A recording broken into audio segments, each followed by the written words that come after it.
Hello guys, और competitions classes में आपका वेलकम है। राजस्थान पुलिस कांस्टेबल के लिए हम जैसे कि हमने प्रॉमिस किया था कि हम बैच स्टार्ट करेंगे 10 नवंबर से, उसी सीरीज़ के अंदर हमने 10 नवंबर से बैच स्टार्ट कर दिया है।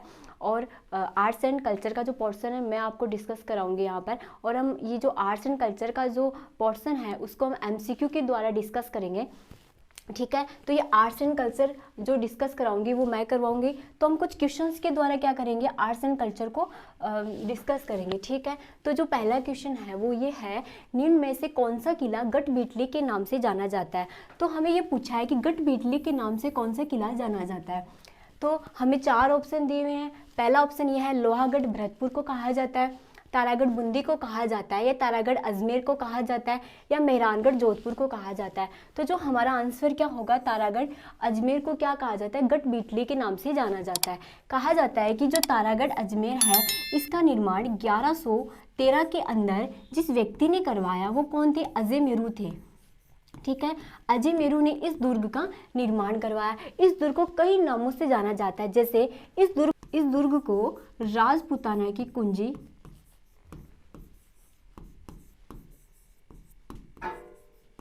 तथा अरावली का अरमान,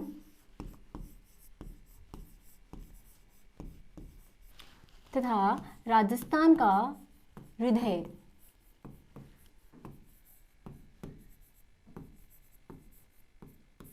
इसके साथ ही बिशप हेबर ने इसे राजस्थान का जिब्राल्टर भी कहा है। किसने, एक व्यक्ति थी जिसका नाम था बिशप, ठीक है। बिशप ने इस जो तारागढ़ अजमेर को क्या कहा है, राजस्थान का जिब्राल्टर।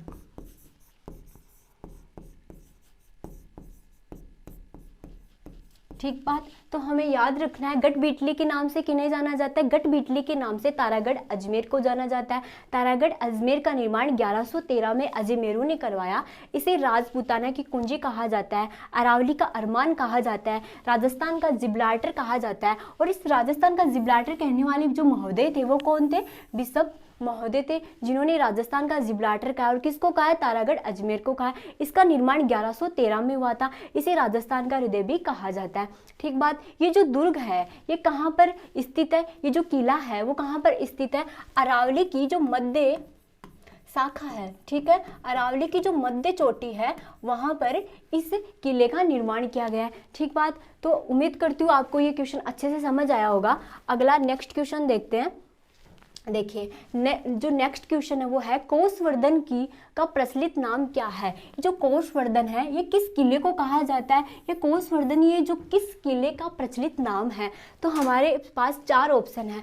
पहला ऑप्शन है क्या ये भटनेर का किला है, विजय मंदिर किला है, या साहबाद का किला है, या शेरगढ़ का किला है। तो जो कोषवर्धन है, ये जो कोषवर्धन किला है वो कौन सा है, शेरगढ़ का जो किला है उसको हम क्या कहते हैं, कोषवर्धन के नाम से जानते हैं। अभी जो शेरगढ़ का किला है वो कौन सी नदी के किनारे है, जिस नदी के किनारे है उसका नाम क्या है, परवन, ठीक है। परवन नदी के किनारे ये शेरगढ़ का किला स्थित है। अब है कहाँ पर ये, जो शेरगढ़ का किला है वो 12 में स्थित है। हमें याद रखना है जो शेरगढ़ का जो किला है वो 12 में स्थित है, जिस नदी के किनारे स्थित है वो परवन है। और शेरगढ़ के किले को क्या कहा जाता है, कोषवर्धन के नाम से भी जाना जाता है। क्यों, क्योंकि यहाँ पर जितने भी जो मुगल राजा हुए थे उनका जितनी भी संपत्ति थी वहाँ पर उसको कलेक्ट रखा जाता था। इस वजह से शेरगढ़ के किले को कोषवर्धन के नाम से भी जाना जाता है। तो देखिए अगला क्वेश्चन लेते हैं। अगला जो क्वेश्चन है वो है, मंडन किस दुर्ग का शिल्पी है। ये जो मंडन है ना वो किस दुर्ग का शिल्पी है। तो क्या वो चित्तौड़गढ़ का है, क्या ये चित्तौड़गढ़ का शिल्पी है, या फिर अचलगढ़ का है, कुंभलगढ़ का, या गागरोन का है। जो मंडल है वो कुंभलगढ़ का शिल्पी है। अब ये कुंभलगढ़ कहाँ पर है, जो कुंभलगढ़ है वो राजसमंद में है। हमें याद रखना है कुंभलगढ़ कहाँ है, राजसमंद में है, ठीक बात है। कुंभलगढ़ राजसमंद में है। इसका निर्माण किसने करवाया है, राणा कुंभा ने करवाया है। आपको ये तो पता ही होगा जो राणा कुंभा है वो राजस्थान में सबसे ज़्यादा अगर किसी राजा ने अगर दुर्ग व किले का निर्माण कराया है वो तो राणा कुंभा है। और जो कुंभलगढ़ दुर्ग है वो राजसमंद में है और राणा कुंभा ने इसका क्या किया है, निर्माण किया है। और ये जो कुंभलगढ़ दुर्ग है इसका निर्माण 1443 से 1456 के अंदर हुआ था। ठीक बात। इस दुर्ग का निर्माण 1443 से 1456 के बीच में हुआ था और राजसमंद राणा कुंभा के राजसमंद में और राणा कुंभा ने इसका निर्माण करवाया था। कुंभलगढ़ किस जिले में स्थित है? अभी जो कुंभलगढ़ है वो दुर्ग किस जिले में स्थित है? पाली में है, सिरोही में है, उदयपुर में, राजसमंद में। जो कुंभलगढ़ है वो राजसमंद में स्थित है। हमने पहले ही डिस्कस किया था, ये जो कुंभलगढ़ दुर्ग है वो राजसमंद में राणा कुंभा द्वारा इसका निर्माण करवाया गया था। और इसकी सबसे इम्पोर्टेंट जो विशेषता है वो ये है कि इसे क्या कहते हैं, जो मेवाड़ के जितने भी राजा हुए हैं ना, मेवाड़ के राजाओं की क्या कहते हैं इसे, मेवाड़ के राजाओं की शरण स्थली कहते हैं। मेवाड़ के राजाओं की शरण स्थली। ठीक बात। ये इंपॉर्टेंट फैक्ट है कि भाई मेवाड़ के राजाओं की संकटकालीन राजधानी कौन सी है? तो मेवाड़ के राजाओं की जो संकटकालीन राजधानी है वो भी कौन सी है? यही है। कौन सी? ये जो राजसमंद के अंदर जो कुंभलगढ़ दुर्ग है उसे कहा जाता है मेवाड़ के राजाओं की शरण स्थली भी इसे कहा जाता है और संकटकालीन राजधानी भी इसे कहा जाता है। इसके बाद में 5 क्वेश्चन। इतिहास प्रसिद्ध सिवाना दुर्ग किस जिले में स्थित है? ठीक बात। अब इतिहास प्रसिद्ध जो सिवाना दुर्ग है ये किस जिले में स्थित है? क्या वो बाड़मेर में है, जोधपुर में है, डूंगरपुर में है, जयपुर में है? तो इतिहास प्रसिद्ध जो सिवाना दुर्ग है वो बाड़मेर में स्थित है। अब देखो, हमने देखा था कि मेवाड़ के राजाओं की जो शरण स्थली है वो क्या थी? कुंभलगढ़ थी। लेकिन जो मारवाड़ के राजाओं की जो शरण स्थली है वो कौन सा दुर्ग है? सिवाना दुर्ग है। ठीक है, मारवाड़ के राजाओं की शरण स्थली, ये इसके बारे में क्या इंपॉर्टेंट फैक्ट है। ठीक बात। तो ये कहां पर है? बाड़मेर के अंदर है। अगला क्वेश्चन देखते हैं। जलदुर्ग किस स्थान पर स्थित है? अब ये जलदुर्ग कहाँ है? अजमेर में है, आम्बेर में, सिवाना में या गागरोन में? ये जो जलदुर्ग है वो कहाँ है? गागरोन में। तो हमारा आंसर क्या होगा? डी होगा। अब गागरोन कहाँ है? गागरोन है झालावाड़ में। ठीक बात। गागरोन कहाँ है? झालावाड़ में। ये है, इसको क्या कहा जाता है? इसको जलदुर्ग के नाम से भी जाना जाता है। क्यों? क्योंकि ये जो निर्माण है वो कहाँ पर हुआ था? इस दुर्ग का निर्माण काली सिंध और जो आहू नदी है, काली सिंध और आहू नदी के संगम पर इस दुर्ग का निर्माण किया गया है। इस वजह से इस दुर्ग को जलदुर्ग के नाम से भी जाना जाता है। तो गागरोन कहाँ है? झालावाड़ के अंदर है। तो नेक्स्ट क्वेश्चन देखते हैं। देखिए, वह किला जिसकी आज़ादी की अस्तित्व की रक्षा के लिए वहां के ठाकुरों ने गोला बारूद खत्म होने पर चांदी के गोले दागे थे, वो ऐसा कौन सा किला है? ठीक है ना, जिसने अपनी अस्मिता बचाने के लिए वहां पर जितने भी अस्त्र शस्त्र वो खत्म हो गए थे और उन्होंने क्या कर, चांदी के बने हुए जो गोले हैं उन्हें वो दागने पड़ गए। तो वो ऐसा कौन सा किला है? क्या वो चूरू का किला है, वो या केसरौली का किला है, या लोहागढ़ किला है, या जूनागढ़ किला है? तो हमारा आंसर क्या होगा? चूरू का किला है। अब ये चूरू की जो किला है इसका निर्माण किसने करवाया था? जो चूरू का किला है इसका निर्माण करवाया गया था, किसने करवाया था? कुशाल सिंह ने। ठीक है, इसका निर्माण कुशाल सिंह ने करवाया था। और कब करवाया था? 1739 में इसका निर्माण किया गया था। ठीक है, इसका निर्माण कराने वाले जो व्यक्ति थे वो कुशाल सिंह थे और 1739 में इस दुर्ग का निर्माण करवाया गया था। इसके बाद में देखते हैं आगे। यूनेस्को विश्व धरोहर में निम्नलिखित में से कौन सा किला सम्मिलित है? क्या वो जैसलमेर का किला है, चित्तौड़गढ़ का किला है, कुंभलगढ़ का किला है, या नीचे दिए गए कोर्स में प्रश्न का उत्तर दे। तो देखो, हमें देखना है कि यूनेस्को की विश्व धरोहर में कौन कौन शामिल है। देखो, हम इसको एक ट्रिक के द्वारा देख सकते हैं। ट्रिक क्या है? ट्रिक ये है, आपको एक ट्रिक याद रखनी है। आपको कुछ फ्रूट्स के नाम याद रखने हैं, जैसे आम, चीकू, गाजर। ठीक बात। इस ट्रिक के द्वारा हम जितने भी जो यूनेस्को विश्व धरोहर में जो किले हैं उनको सम्मिलित कर सकते हैं। तो आज से क्या याद रखना है? आमेर का जो किला है वो भी इसमें सम्मिलित है। मैं से याद रखना है मेहरानगढ़। ठीक बात। ची से याद रखना है चित्तौड़गढ़। ठीक बात। कू से याद रखना है कुंभलगढ़। ठीक। ग से याद रखना है गागरोन। जैसे याद रखना है जैसलमेर। र से याद रखना है रणथंभौर। ठीक बात। तो हमें एक ट्रिक याद रखनी है, आम चिक्कू गाजर, आ से आमेर, मैं से मेहरानगढ़, ची से चित्तौड़गढ़, कू से कुंभलगढ़, गा से गागरोन, जैसे जैसलमेर और रै से रणथंभौर। ये जो ट्रिक बताई है इसके द्वारा हम जितने भी जो राजस्थान के अंदर यूनेस्को विश्व धरोहर में जो किले सम्मिलित है उनको हम लर्न रख सकते हैं। ठीक बात। तो हम देखते हैं कि ये जो ट्रिक है इसमें से ये आए हैं क्या। तो जैसलमेर का किला हमने देखा था, जैसलमेर का किला जैसे हमने देखा था। कुंभलगढ़ चीकू में हमने कू से देखा था कुंभलगढ़, और चित्तौड़गढ़ चिक्कू वर्ड में ही है चित्तौड़गढ़ और कुंभलगढ़। तो तीनों इसमें है, तो हमारा आंसर देखते हैं कि तीनों किस में है, 1 2 3। तो हमारा पहला ही आंसर क्या है, इसका आंसर है, तो हम इसको याद रख सकते हैं। ठीक बात। तो अगला क्वेश्चन देखते हैं। शीला देवी का मंदिर निम्नलिखित में से किस किले में अवस्थित है। क्या वो अचलगढ़ में है, कुंभलगढ़ में है, आमेर में या मेहरानगढ़ में है। तो शीला देवी का मंदिर है ना वो कौन से किले में बना हुआ है, तो हमारा आंसर क्या होगा, आमेर। ठीक है, आमेर में क्या बना हुआ है, शीला देवी का मंदिर बना हुआ है। अब ये जो आमेर दुर्ग है, जो आमेर दुर्ग है, इस मंदिर का निर्माण किसने करवाया था, इस मंदिर का निर्माण जिसने करवाया था वो कौन था, दुले राव। इस मंदिर का निर्माण किसने करवाया था, दुले राय ने। ठीक बात।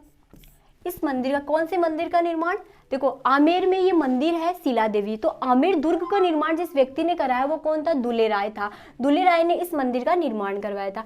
इसके साथ देखो ये क्वेश्चन पूछ लिया गया था कि आमेर के किले का निर्माण, जो अभी भी पटवार 23 का जो पेपर हुआ था सेकंड शिफ्ट का, ये क्वेश्चन पूछा गया था आमेर के किले का निर्माण किसने करवाया था, तो आमेर के किले का निर्माण कराने वाला व्यक्ति दुले राय था। लेकिन इसको वर्तमान स्वरूप किसने दिया, तो वर्तमान स्वरूप देने वाले जो व्यक्ति थे वो कौन थे, मानसिंह प्रथम थे। ठीक है ना, आमेर के किले को जो वर्तमान स्वरूप देने वाले व्यक्ति कौन थे, जो मानसिंह प्रथम थे। आपको पता है जो आमेर किला है, इसमें आमेर किले के अंदर जो दुले राय है इनको कछवा वंश का संस्थापक भी कहा जाता है। ठीक है ना, कछवा वंश का संस्थापक भी किसे कहा जाता है, दुले राव को कहा जाता है। तो हम नेक्स्ट क्वेश्चन देखते हैं। अब देखो जो 10वां क्वेश्चन है वो है, रणथंभौर दुर्ग में किसका प्रसिद्ध मंदिर बना हुआ है। तो रणथंभौर दुर्ग में क्या वो आदिनाथ का मंदिर है, ये चामुंडा देवी का मंदिर है, ये त्रिनेश गणेश जी का मंदिर है, या शिव जी का मंदिर है। तो जो हमारा आंसर होगा वो क्या होगा, त्रिनेश गणेश जी का मंदिर है। अब इस दुर्ग के बारे में बहुत सारी जानकारी देखने को मिलती है। कहा जाता है कि ये जो दुर्ग है वो हमीर की क्या है, हमीर की आन बान शान है।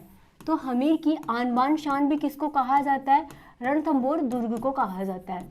ठीक है, इसे चित्तौड़गढ़ का छोटा भाई कहा जाता है। तो चित्तौड़गढ़ दुर्ग का अगर कोई छोटा भाई पूछे तो वो कौन सा दुर्ग होगा, वो रणथंभौर दुर्ग होगा। तो चित्तौड़गढ़ का क्या है, चित्तौड़गढ़ दुर्ग का ये छोटा भाई है। अब देखो ये जो दुर्ग है ना, इस दुर्ग की जो दीवारें हैं बहुत ज़्यादा मजबूत होने की वजह से ये क्या है, दीवारों के लिए भी जाना जाता है। तो दीवारों के लिए, दीवारों की मजबूती के लिए जो दुर्ग जाना जाता है वो कौन है, रणथंभौर दुर्ग है। ठीक बात है। तो हमीर की आन बान, चित्तौड़गढ़ का छोटा भाई, वो दीवारों के लिए जाना जाता है। अबुल फजल ने कहा था, तो एक महोदय हैं जिनका नाम है अबुल फजल। अबुल फजल ने क्या कहा था कि जितने भी दुर्ग है ना वो बख्तरबंद है ना, और सबसे मजबूत जो दुर्ग है वो कौन सा है, रणथंभौर दुर्ग है। तो ये जानकारी भी रणथंभौर दुर्ग के बारे में देखने को मिलती है। नेक्स्ट क्वेश्चन, लाल पत्थरों से निर्मित महारानगढ़ किस दुर्ग पहाड़ी पर स्थित है। देखिए मेहरान जो गढ़ है वो किस दुर्ग पर स्थित है, क्या वो नाग पहाड़ी पर है, या नौकाड़ा पर्वत पर, या चिड़ियाटुक पहाड़ी पर, या सुंडा पर्वत पर है। तो जो मेहरानगढ़ जो दुर्ग है वो कौन किस पर है, चिड़ियाटुक पहाड़ी पर है। अभी जो मेहरानगढ़ दुर्ग है वो कहाँ पर है, मेहरानगढ़ जो दुर्ग है वो जोधपुर के अंदर है। ठीक है, अब ये जो दुर्ग है, इस दुर्ग की जो रखने वाली, जो इस दुर्ग की नींव रखने वाली एक महिला थी जिसका नाम क्या था, रिद्धि बाई। ठीक बात, रिद्धि बाई इसका नाम था, जिसको इतिहास में करनी बाई के नाम से भी जाना जाता है। ठीक है, तो करनी बाई के नाम से भी किसे जाना जाता है, करनी बाई के नाम से जिस महिला को जाना जाता है वो रिद्धि बाई है। रिद्धि बाई ने इस मेहरानगढ़ दुर्ग की क्या रखी थी, नींव रखी थी। ठीक बात है।